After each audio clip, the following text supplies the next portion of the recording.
Hello, and how are you today? I would love to hear how you're doing today. So if you want to drop a comment below, just telling me how you're doing today, good on a scale from 1 to 10. This is what I do with my community. We ask, like, on a scale from 1 to 10, where are you on your mental health, physical health, emotional health, your health, your habits, and your happiness? This is kind of the three things that I teach on. But where are you today? On a scale from 1 to 10, how you feeling? Do you feel like you're a 10? You feel on top of your habits? You feel on top of your routines? You feel like you're ready for the week? Or are you maybe like a 5? You just feel a little bit of behind? Like, where are you? Drop a scale from 1 to 10 below where you're at. So I'm ready for Christmas planning. New Year's coming after that. Yes.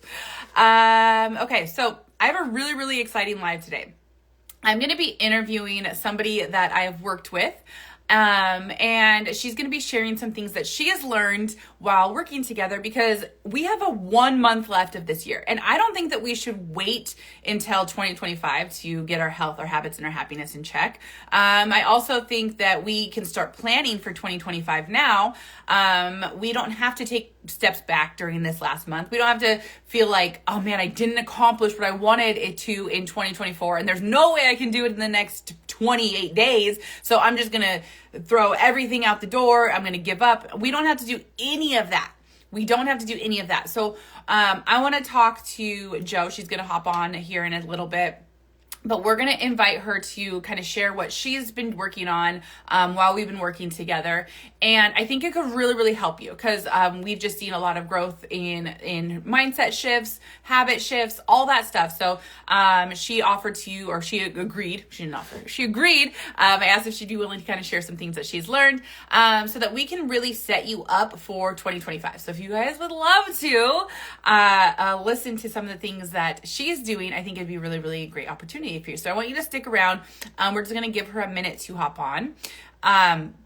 But just comment below while we're waiting where you're at today. Scale from 1 to 10. Scale 1 means like, oh, it's a horrible day. I'm so behind in my life. I feel so overwhelmed. I'm all this stuff. Or are you a 10? You feel on top of your game. You feel strong. You feel confident.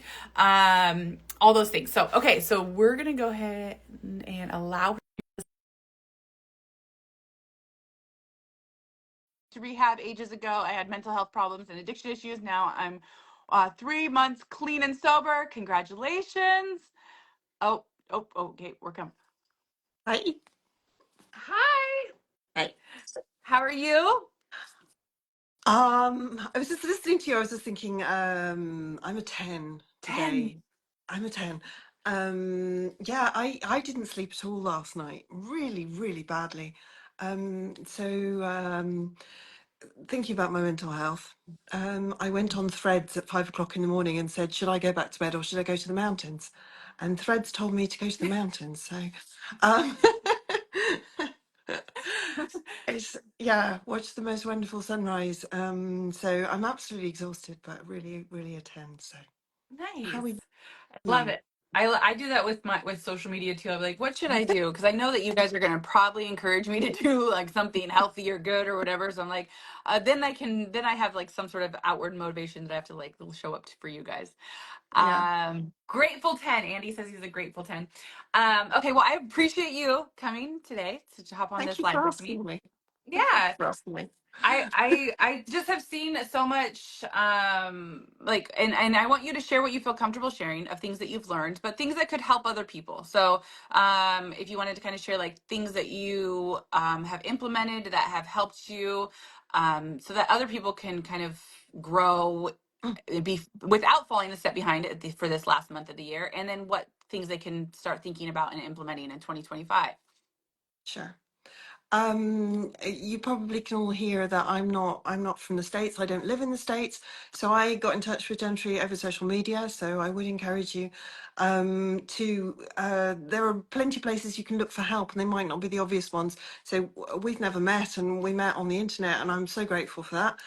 Um, what have we learned? Well, I initially got in touch with Gentry because of trying to reduce my drinking, which is, I wouldn't describe myself as an alcoholic, but it was getting out of control, and I'm sure lots of you have done that. And we were talking about healthy habits, not just about drinking, but about exercising regularly, about good eating habits, about good boundaries. And my biggest problem is work boundaries, obviously. Maybe that's not obvious, but I'm a complete workaholic and a complete people pleaser. And yeah, I was using things like not exercising or unhealthy food habits, unhealthy drinking habits to cope with my overwork. So what have we learned?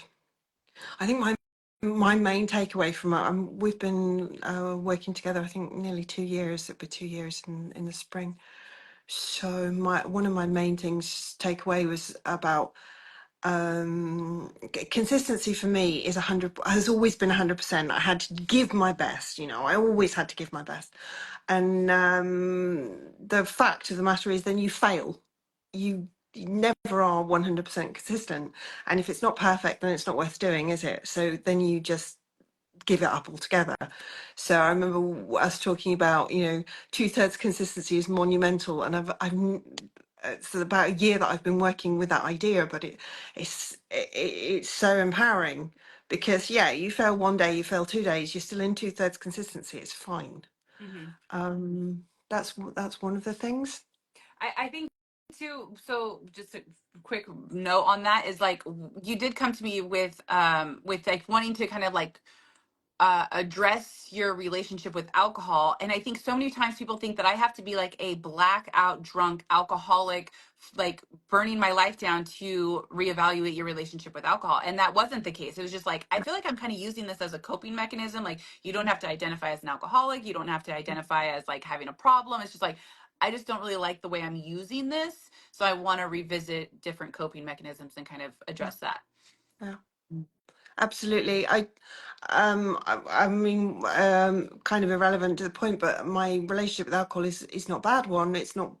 I live in a wine region of Austria, so I mean, I love a glass of wine, but yeah, especially during COVID, we all started managing as best we could, and it has got out of control. And I just think all these things.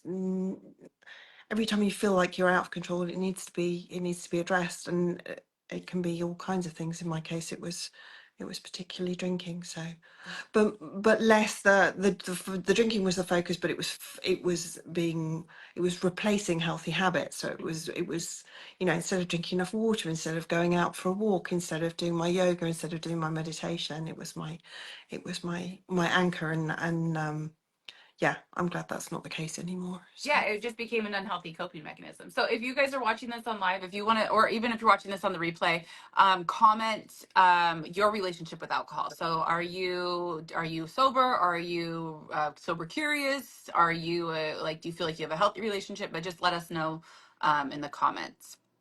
Okay, so but back to the 2/3 consistency, because something that I love about the 2/3 consistency is that something we kind of developed specifically for you, and that's why I love working one on one. It's like I have certain things that I talk about, like the health, the habits, and the happiness. That's kind of like my framework for my self study courses, my group coaching, and for my one on ones.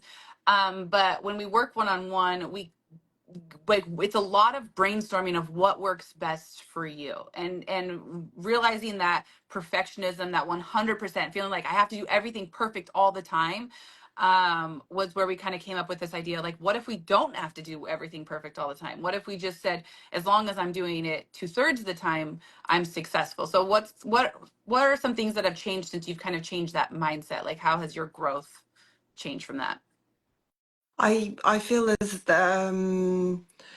there's less of the kind of crash and burn mentality. So when we all have these impulses. I mean, we're coming up to New Year's, so there'll be all these people coming up with their New Year's resolutions, and one of the things is like you start a New Year's resolution, you do 5 days, you do 10 days, you're absolute in extreme, and then you fail on one day, and then it's all rubbish, so you drop it.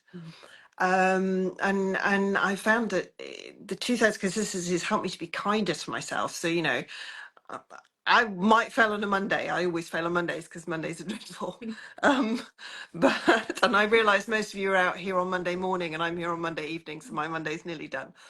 But yeah, Mondays we always fail. I don't know, maybe Fridays we fail, but you know, you can fail 2 days a week, and that's a great. It's it's a great feeling actually to be allowed to have a little bit of leeway Mhm. in your goals. Yeah, Yeah.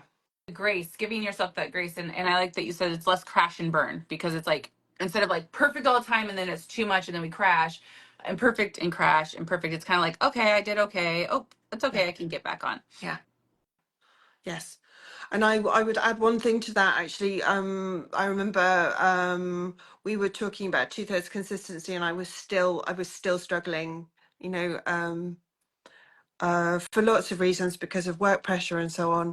Um, and then there was a big epiphany for me at the beginning of the summer when we turned my goals round. So rather than me achieving something, it was about doing something good for myself. So rather than me, I don't know, working out 7 times a week, it was move my body once a day, do something for my body once a day.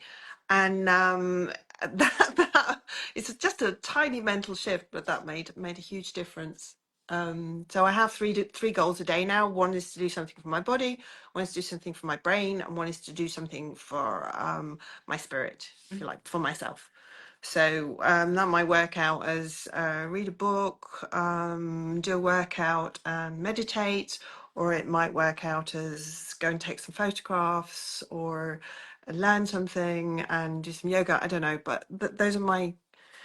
It's more of a me oriented and a building oriented goal than I have to achieve. Have to, yeah. Yeah. Yeah, removing that pressure to check the box. Yes. It's, yeah, kind of reframing that. And that's like the tiny little tweaks that we can make in what we're doing to reframe. Instead of I have to work out, it's like I get to work out. I get this moment to like nourish my body. I get to feed my kids, instead of like I have to make dinner. Like, okay, I get to be present in this moment to be making dinner with my kids, and I can involve them, and I can like, so changing that perspective I think is actually a really, really good point that you're making here for anybody listening to this, of like things that we feel like we have to check these boxes Yeah. every day. And it's like, what if instead of forcing ourselves to check these boxes, we're like, man, this is really cool that I have the opportunity to nourish my body today. Or I have a really, oh, I love the way I feel after I meditate. Or I love that I get to connect with my kids in this way, or whatever. So really these tiny little shifts in the way we say things makes a huge difference in, we're doing them anyways.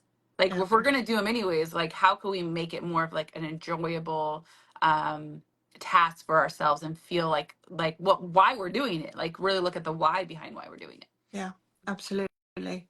And I mean, I'm 50 years old, so I don't have a healthy relationship with sport. I've never had a healthy relationship with sport, and I found in the last 12 months it really has become more of a healthy relationship, because it's not I have to do this, or I have to run, or I have to do yoga. It's like I can get up in the morning because I have to do one thing for my body. Um, and that might be running, and I've actually found myself, God, I've found myself enjoying running, which is for me an astonishing thing, and I'm sure there's lots of people out there that will understand what I'm talking about. You know, it's one of those things I've always wanted to enjoy and not ever really enjoyed. Why don't you share a little bit too about your hobby that you've leaned into, which is more than a hobby. I mean, it's like a passion. It's something that you're great at, something that hopefully we continue to see grow. But share a little bit about that, and how kind of unlocking that part of your brain and how that's helped you. Yeah, so I when I was younger, when I was a teenager, I wanted to study art, and I wanted to do photography, and I'm a big fan of photography, and I've taken photographs all of my life, but the last 2 years, 1.5 years, I've started doing more and more and more, and um, yeah, it's a hobby, it's a focus, it's something creative, which is enabling me to try things out, try new things out, meet new people. I've met a phenomenal. There's a really big group of community on Threads I've discovered recently, of 50 plus photographers, which is a great fun. But also, you know, you get in touch with younger people. There's this real intergenerational thing going on. Um, what else about the photography? Well, I find the photography kind of ties in with a lot of the goals, and with a lot of with things like mindfulness, because you have to be, if you know, I was photographing drops on a piece of grass this morning, um, and you can't be anything but patient and there in the moment, because it just wouldn't focus. You know, you know the kind of thing. I won't go into detail about the photography, but I mean, it really does. It focuses your mind. You're there in the now, and you're not, you know, all the way back here feeling bad about yourself, or all the way up here making your plans for the future. You're really there in the moment, and it's something I want to nourish, and I want to keep on doing, and it brings me so much joy. I can't. Well, yeah. But that's all. Whenever anybody talks about photography, my first word that springs to mind is joy. And yeah, sometimes I'm rubbish at it, and sometimes I'm very good at it. You're great And at it. Like you guys should go and follow her page. It's always carries a camera, right? yeah, always Always carry a always camera. always Yeah, carry a camera. yeah, And so much of your photography is from your iPhone, which I think so is awesome. Like it's really really cool to um like you can just watch, and I'm hoping she creates a course for you guys so that we can all learn how to take pictures like this.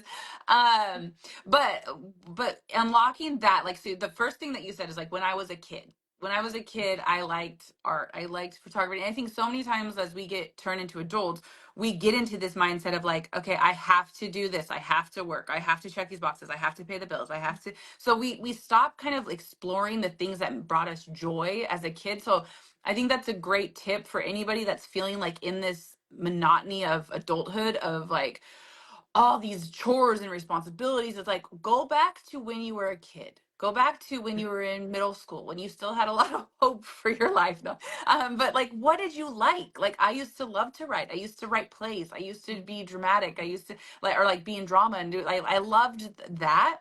And so when I found social media, being able to kind of create mini plays and reels and stuff was really fun for me, and that really helped me grow in my sobriety. So if you're struggling feeling like everything is a chore in your life, go back to when you used to laugh so hard that you'd cry and almost pee your pants without alcohol, without all these chores and responsibilities, and start doing some of those things, like even coloring. Like I've had clients, I'm like, just get a coloring book and start coloring, just to start to like unlock some of these childhood feelings of just kind of like a carefree creative energy. And maybe you're not a super creative person, but there's something that you did as a kid that you enjoyed doing. Maybe taking apart calculators and putting them back together, like there's something. So I think that's a great tip of like, what were you doing as a kid? Because that was the very first thing you said, like, when I was a kid, this is what I liked, and now I'm doing it and it's really helping me in all my other areas of my life. yeah, absolutely. And I mean, I was saying about this morning, but I don't sleep well. It's just a thing I've had all my life. I've even got sleeping pills, and I was, you know, up half the night. And instead of getting into this kind of frustrated mindset, I literally just got in the car and went. And I mean, yeah, okay, I'm very lucky, I'm very privileged, and it's possible, and the Alps are just down the road. So watching the sunrise, and being able to sit there for a good hour freezing.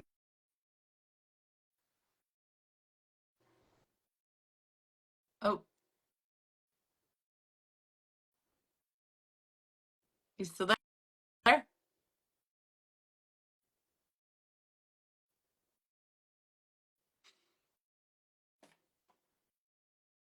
Hold the phone. Hold the phone. Everyone, just wait. Just like, she'll be right back. Are you back?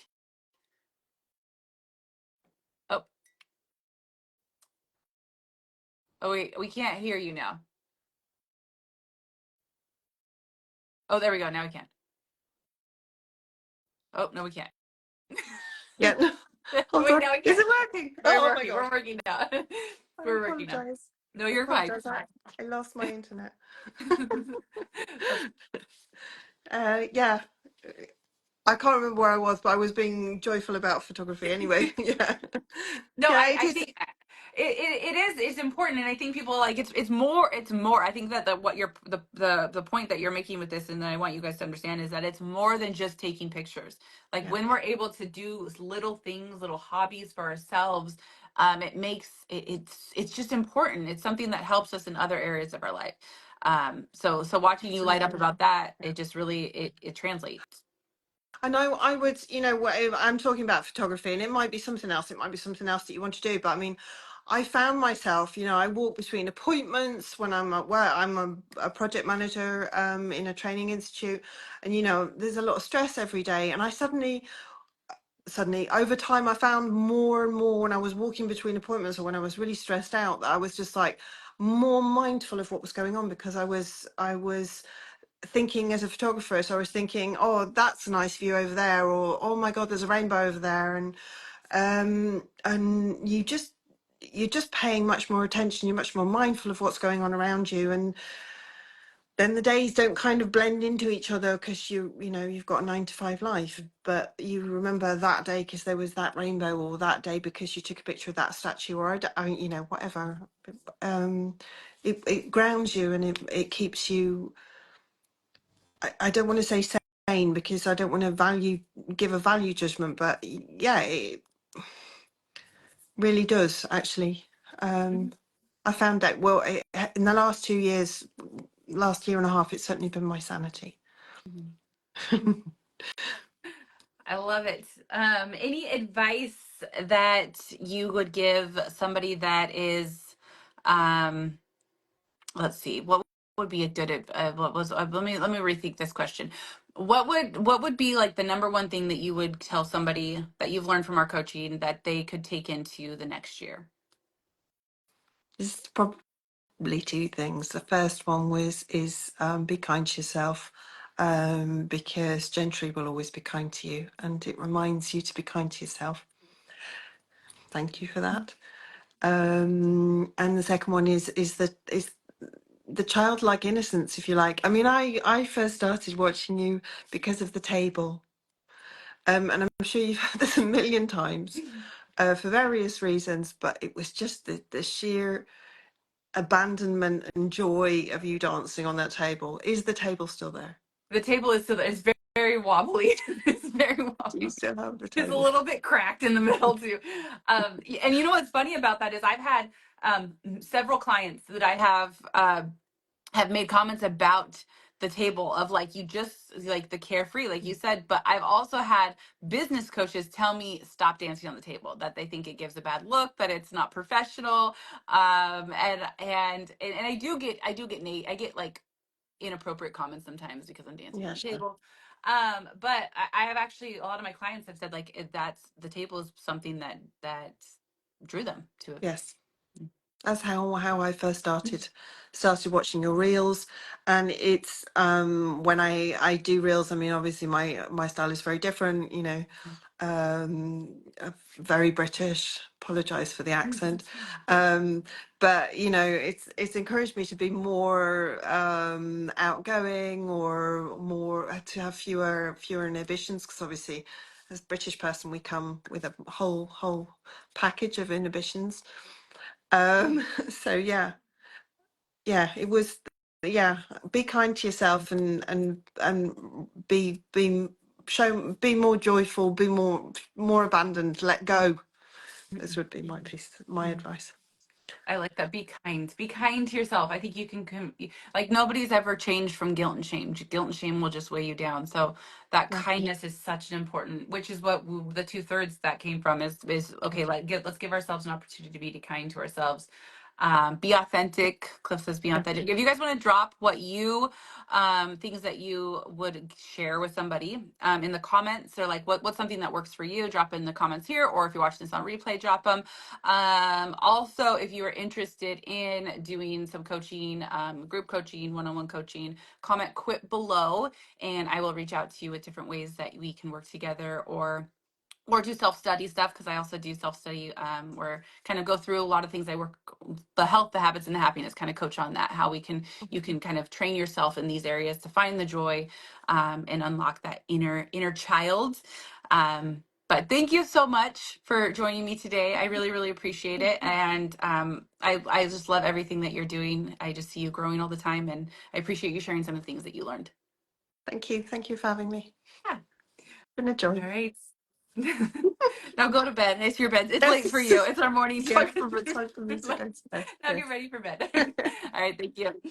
Thank you. Bye bye.